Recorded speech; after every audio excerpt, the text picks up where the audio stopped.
ഈശോയിൽ ഏറെ സ്നേഹമുള്ളവരെ, ഡിസംബർ 14 കുരിശിന്റെ വിശുദ്ധ യോഹന്നാന്റെ തിരുനാൾ.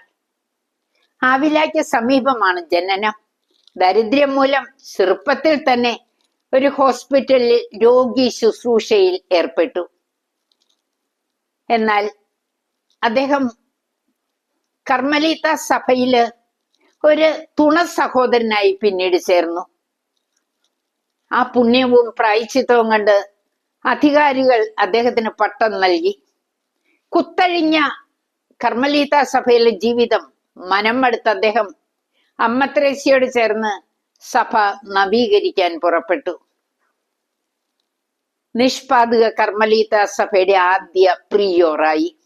എന്നാൽ സീനിയർ സന്യാസികള് ഇത് ഇഷ്ടപ്പെടാതെ പാഷണ്ടി എന്ന് മുദ്രകുത്തി അദ്ദേഹത്തെ കഠിന തടവിലാക്കി.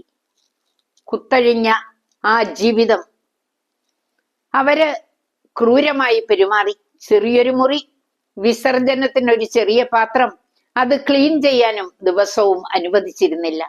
തുച്ഛമായ ഭക്ഷണം, ഇരുട്ട്, വായു സഞ്ചാരമില്ല.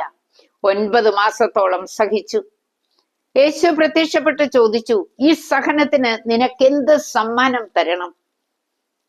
ജോൺ പറഞ്ഞു, കൂടുതൽ സഹനവും അപമാനവും. അദ്ദേഹം 49-ാം വയസ്സിലാണ് മരിക്കുന്നത്. പുസ്തകങ്ങൾ അദ്ദേഹം രചിച്ചു. പ്രിയപ്പെട്ടവരെ, ക്രൈസ്തവ ജീവിതം കുരിശിന്റെ ജീവിതമാണ്. കുരിശിനെ സന്തോഷത്തോടെ സ്വീകരിക്കുവാൻ ജോൺ ഓഫ് ദ ക്രൂസ് ഇതാ നമ്മോട് ആഹ്വാനം ചെയ്യുന്നു.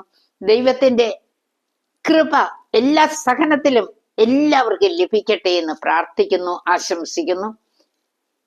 ദൈവം എല്ലാവരെയും അനുഗ്രഹിക്കുന്നു. ആമേൻ.